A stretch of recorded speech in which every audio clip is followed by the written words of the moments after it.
नमस्कार। Mathematical physics के अंतर्गत कर्विलिनियर कोऑर्डिनेट्स के चैप्टर में स्फेरिकल कोऑर्डिनेट्स की एक प्रॉब्लम को आज हम इस लेक्चर में डिस्कस करने जा रहे हैं, जिसमें कि हम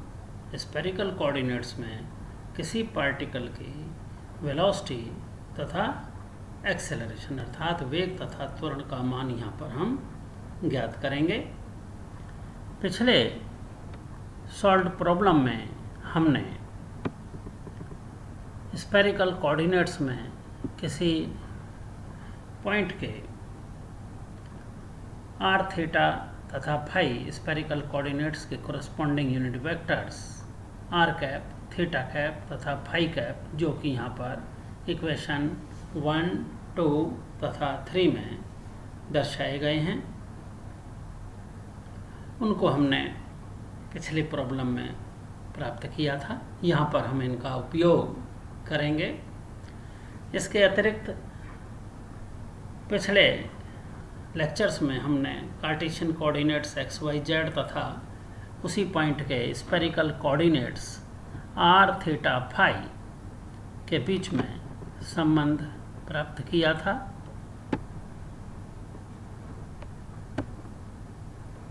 उसी संबंध के द्वारा x = r sin theta cos phi, y = r sin theta sin phi तथा z = r cos थीटा के रूप में हमने प्राप्त किया। अब हम इन x, y, z की वैल्यूज़ का उपयोग किसी पॉइंट के पोजीशन वेक्टर को प्राप्त करने में करेंगे, जो कि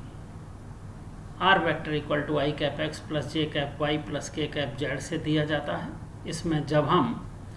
यहाँ पर x, y तथा z की वैल्यूज़ को पुट कर रहे हैं, तो हमें r थीटा फाई की कोऑर्डिनेट्स की फॉर्म में हमें पोजीशन वेक्टर समीकरण 4 में प्राप्त हो जाता है, जिसका कि मान यहाँ पर r vector = i cap r sin theta cos phi, x की वैल्यू सब्स्टिट्यूट करने के पश्चात plus j cap r sin theta sin phi जब हम y की वैल्यू पुट कर देते हैं, तथा k कैप z जिसमें हम z = r cos थीटा प्रयुक्त करते हैं, प्राप्त कर सकते हैं। समीकरण 4 हमें पोजीशन वेक्टर r का मान देती है। अब कण के वेग की परिभाषा से, जो कि स्थिति सदिश के समय के सापेक्ष परिवर्तन की दर से परिभाषित किया जाता है, उसको हम v = dr/dt से ज्ञात कर सकते हैं। इसके लिए हम समीकरण 4 का टाइम अर्थात t के सापेक्ष डिफरेंशिएशन करते हैं, तो इसमें हमें v वेक्टर की वैल्यू प्राप्त होती है। इसके लिए समीकरण 4 में 3 इंडिपेंडेंट वेरिएबल्स r, थीटा तथा फाई हैं। इनको बारी बारी से कांस्टेंट लेकर हम समीकरण 4 के डिफरेंशिएशन से वेलोसिटी इक्वेशन प्राप्त कर सकते हैं, जिसको कि हमने r0 उसके ब्रैकेट में ये टर्म,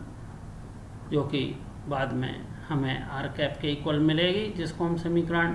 5 में रखेंगे। इसी तरीके से समीकरण 5 में हम थीटा कैप तथा फाई कैप के मान समीकरण 1, 2 व 3 से रख करके हम समीकरण 4 के जो डिफरेंशिएशन से इक्वेशन मिली है, उससे हमें वेलोसिटी की final expression v = r0 r cap plus r theta naught theta cap plus r sin theta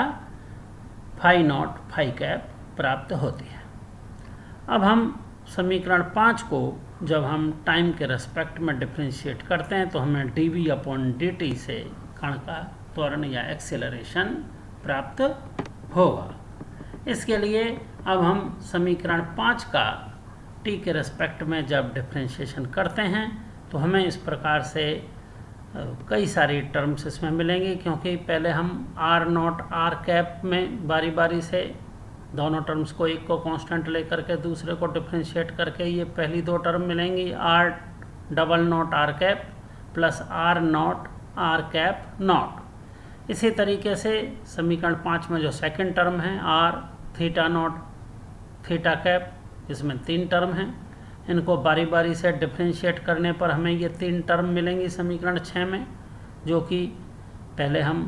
theta naught theta cap इन दोनों को कांस्टेंट लेते हैं और आर की टर्म को डिफ्रेंशिएट करते हैं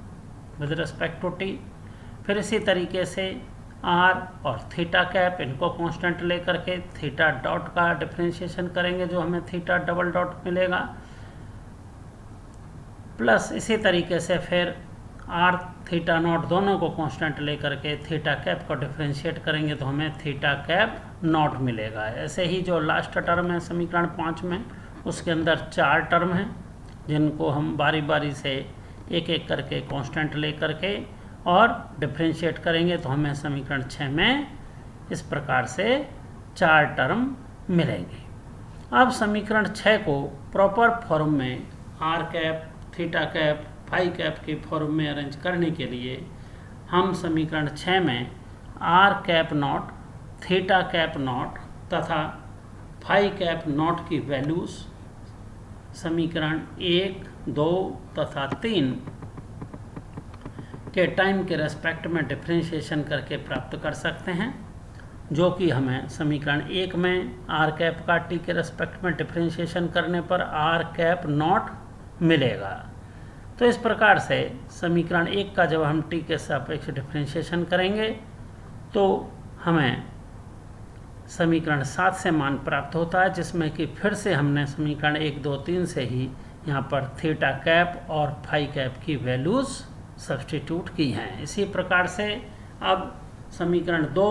जो कि थीटा कैप की थी, उसको जब हम टी के सापेक्ष डिफ्रेंशिएट करते हैं तो फिर हमें D theta cap upon D T अर्थात थीटा कैप नॉट, ये थीटा कैप नॉट हमें इस तरीके से प्राप्त होता है। और ये हमने टी के रेस्पेक्ट में डिफ्रेंशिएशन किया है। समीकरण 2 में जो थीटा कैप की वैल्यू थी I cap cos theta cos phi plus J cap cos theta sine phi minus K cap sine theta, उसको जब हमने डिफ्रेंशिएट किया है तो इस प्रकार से अब हमें ये इसमें थीटा कैप थीटा नॉट और फाई नॉट की 2 टर्म्स इनके गुणांकों के रूप में प्राप्त होती हैं, जिनका फिर से हम समीकरण 1 से आर कैप की वैल्यू और समीकरण 3 से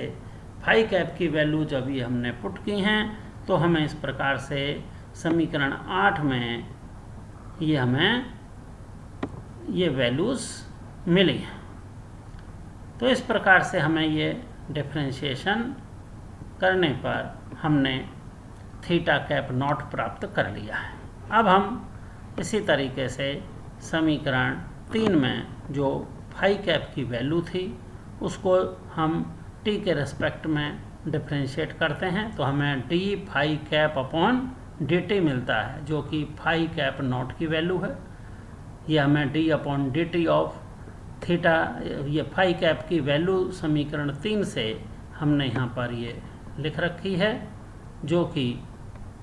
इस प्रकार से ये अंडरलाइन करके हम इसको शो कर रहे हैं, जो कि माइनस आई cap sine phi plus J cap cos phi. जब हम इसको डिफ्रेंशिएट करते हैं तो इसमें साइन फाई का डिफ्रेंशिएशन ये कॉस फाई है, प्लस इसी तरीके से कॉस फाई के डिफ्रेंशिएशन से हमें माइनस साइन फाई मिलेगा और साथ में फाई नॉट की टर्म मिलेगी। तो हमें समीकरण 9 में इसका मान प्राप्त हुआ है। हम समीकरण 9 में जो आई कैप और जे कैप की टर्म्स आ रही हैं इनको एलिमिनेट करने के लिए हम समीकरण 1 में जो आर कैप की इक्वेशन है उसमें दोनों ओर साइन थीटा से, तथा समीकरण 2 जो कि थीटा कैप की इक्वेशन है उसके दोनों ओर जब हम कॉस थीटा से मल्टीप्लाई करके उन दोनों इक्वेशंस का सम करते हैं तो हमें उनके योग द्वारा समीकरण 10 प्राप्त होती है, जिसमें कि हमें I cap cos phi plus J cap sine phi की value R cap sine theta plus theta cap cos theta के रूप में मिलती है। तो इस वैल्यू को हम समीकरण 10 में जो प्राप्त किया, इसको जब हम वापस फिर से इक्वेशन 9 में सब्स्टिट्यूट करते हैं तो हमें फाई कैप नॉट की final expression minus R cap sine theta plus theta cap cos theta into phi naught के रूप में प्राप्त होती है, जो इक्वेशन 11 में हमने उसे शो किया है। अब हम इक्वेशन 7, 8 और 11 से अभी जो हमने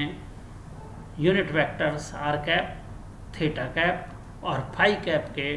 टाइम डेरिवेटिव्स अर्थात R cap naught, theta cap naught व फाई कैप नॉट जो ये अभी हमने प्राप्त किए हैं, ये वाले मान, उनको हम इक्वेशन 6 में रखते हैं तो हमें पार्टिकल का एक्सेलरेशन ए वेक्टर का मान इस प्रकार से प्राप्त हो जाता है। तो ये हमने इक्वेशन इस प्रकार से हम प्राप्त कर लेते हैं। इसको अब हम फिर से जब आर कैप, थीटा कैप और फाई कैप जो 3 यूनिट वेक्टर्स हैं स्फेरिकल कोऑर्डिनेट्स में, उनके गुणांकों के रूप में जब कलेक्ट करते हैं तो हमें ये एक्सेलरेशन की फाइनल एक्सप्रेशन मिलती है, जैसे कि हम 3 एक्सेलरेशन के घटक ए आर, ए थीटा तथा ए फाई के रूप में लिख सकते हैं, जिनको कि हमने यहाँ पर ये दर्शाया है, ए आर, ए थीटा तथा ए फाई के रूप में। इस प्रकार से हम ये कह सकते हैं कि इस समीकरण, उपरोक्त दोनों समीकरणों की यदि हम तुलना करें तो एक्सेलरेशन का रेडियल कंपोनेंट ए आर हमें r double dot minus r theta dot square minus r sine square theta phi dot square, angular component a theta equal to twice r dot theta dot plus r theta double dot minus r sine theta cos theta phi dot square के रूप में, तथा azimuthal component a phi of acceleration की value r dot phi dot sine theta plus twice are cos theta theta naught phi naught plus R naught sine theta phi naught plus R sine theta phi double naught के रूप में हमें प्राप्त होती है। इस प्रकार से हमने इस एग्जाम्पल में स्फेरिकल कोऑर्डिनेट्स में किसी पार्टिकल की वेलोसिटी और उसके एक्सेलरेशन को spherical coordinates R theta phi में प्राप्त किया है। धन्यवाद।